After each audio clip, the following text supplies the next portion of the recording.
हम आपको skeletal muscle के स्ट्रक्चर के बारे में बताएंगे। तो हर जो स्केलेटल मसल है वो बहुत सारे मसल्स के बंडल्स से मिलके बनती है, और उन मसल्स के बंडल को या तो हम मसल बंडल बोल दें, या हम क्या बोल सकते हैं, फैसिकल्स भी हम इनको बोल सकते हैं। क्या बोल सकते हैं? मसल बंडल्स और फैसिकल्स। अब यहाँ पर आप इस डायग्राम में देखो तो फैसिकल्स हमें कहाँ पर दिखाई दे रहे हैं? ये वाले, ये सब क्या हैं? मसल बंडल या फैसिकल्स दिखाई दे रहे हैं। और ये आपस में किससे जुड़े हुए हैं? कनेक्टिव टिश्यू की लेयर से जुड़े हुए हैं। अब इसके चारों तरफ की जो लेयर है, इसको हमने क्या बोल दिया?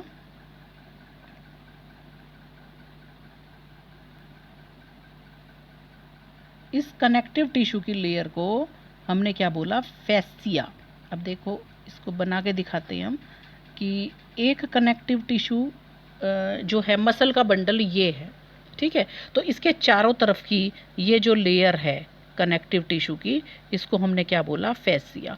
और इस फैसिया के अंदर क्या है? बहुत सारे मसल्स के फाइबर्स प्रेजेंट है, ठीक है। अब हर मसल का जो फाइबर है वो कैसा है? एक को बनाएं अगर हम, तो उसका स्ट्रक्चर इस तरीके से होगा, ऐसे। ये क्या है? एक मसल का फाइबर है। तो इसकी जो चारों तरफ की ये मेम्ब्रेन है, इस जो चारों तरफ की मेम्ब्रेन होती है वो प्लाज्मा मेम्ब्रेन होती है। तो इस तरह मसल बंडल के, मसल फाइबर के चारों तरफ जो प्लाज्मा मेम्ब्रेन है उसका नाम क्या होता है? सार्कोलीमा। सार्कोलीमा। उसके चारों तरफ की कवरिंग को, जो ये कवरिंग है, इसको हमने क्या बोला? सार्कोलीमा। और इसके अंदर क्या भरा हुआ होता है? साइटोप्लाज्म भरा हुआ होता है, जिसको हम क्या बोलते हैं? सार्कोप्लाज्म। और इसका सार्कोप्लाज्म, जैसे अगर हम ये बनाएं कि ये चारों तरफ की लेयर तो हो गई सार्कोलीमा, ठीक है। यहाँ पर ये भरा हुआ है और बीच बीच में क्या है? बहुत सारे न्यूक्लियस हैं। तो इनके अंदर बहुत सारे न्यूक्लियस हैं। इन कंडीशन को हम क्या बोलते हैं? सिनकाइटियम बोलते हैं। और साथ साथ जो इनकी एंडोप्लाज्मिक रेटिकुलम होती है, इसको भी हम क्या बोलते हैं? मसल सेल की जो एंडोप्लाज्मिक रेटिकुलम है उसको सार्कोप्लाज्मिक रेटिकुलम कहा जाता है। और इनकी क्या स्पेशलिटी होती है कि इनके ये स्टोर हाउस होती हैं कैल्शियम आयन का, ठीक है। इनके अंदर बहुत सारे कैल्शियम आयंस पाए जाते हैं। तो ये एक स्पेशल फीचर है किसका? मसल फाइबर का या मसल फिलामेंट का।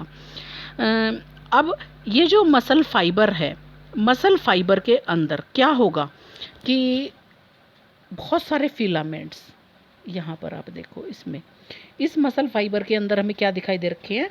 बहुत सारे पैरेलली अरेंज्ड, ये दिख रहे हैं ना, ये पैरेलली अरेंज्ड हैं। ये बहुत पैरेलली अरेंज्ड फिलामेंट्स पाए जाते हैं, जिनको हम मायोफाइब्रिल या क्या बोलते हैं? मायोफाइब्रिल या मायोफिलामेंट बोलते हैं, ठीक है। और इस मायोफाइब्रिल या मायोफिलामेंट के अंदर यहाँ पर आप देखो क्या दिख रहा है आपको? डार्क और लाइट कलर के बैंड्स दिखाई दे रहे हैं। अब ये डार्क और लाइट कलर के बैंड्स क्यों हैं? ये इसलिए हैं क्योंकि इसके अंदर दो स्पेशल तरीके के प्रोटीन्स हैं, ठीक है। जैसे ये डार्क जो कलर दिखाई दे रहा है, ये कौन से प्रोटीन की वजह से है? एक्टिन प्रोटीन की वजह से। और ये जो लाइट कलर का बैंड दिखाई दे रहा है, ये क्या है? कौन से प्रोटीन की वजह से? मायोसिन प्रोटीन की वजह से है। तो लाइट कलर, डार्क कलर का जो प्रोटीन है, सॉरी दोबारा से देखेंगे इसको, कि दो तरह के प्रोटीन्स इसके अंदर हैं, एक है लाइट और एक है डार्क, ठीक है। अब ये देखो कि जो लाइट प्रोटीन है या लाइट बैंड है वो किसकी वजह से है? एक्टिन। वो एक्टिन की वजह से है।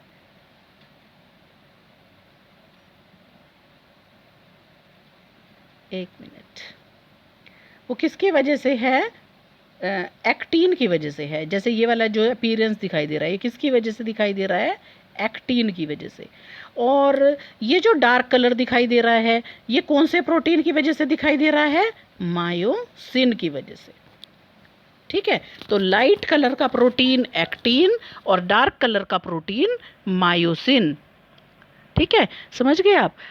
अब इनके स्ट्रक्चर कैसे होते हैं, जैसे अब लाइट कलर का जो प्रोटीन है उसको हम क्या बोल सकते हैं, उसको हम आई बैंड भी बोल सकते हैं, जैसे ये बैंड है तो इसको हम आई बैंड भी बोल सकते हैं। ठीक है, या फिर आइसोट्रोपिक बैंड भी बोल सकते हैं।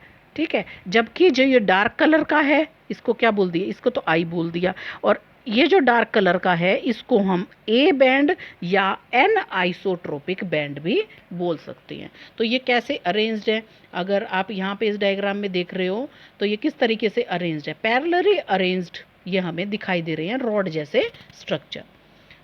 अब जो एक्टिन फिलामेंट है वो एक्चुअली कैसा होता है, पतला होता है, किससे, मायोसिन के कंपैरिजन में। इसीलिए हम इसको क्योंकि ये पतला है इसीलिए हमने इस लाइट वाले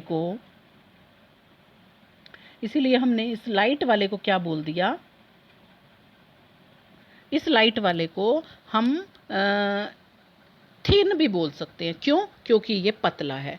और ये वाला जो है डार्क कलर का ये कैसा होता है, ये थिक होता है, तो इसलिए हम इनको थिक और थिन फिलामेंट भी बोलते हैं। आज हम आपको इतना ही पढ़ाएंगे, बाकी का जो इसका स्ट्रक्चर है वो डिटेल में हम कल पढ़ेंगे।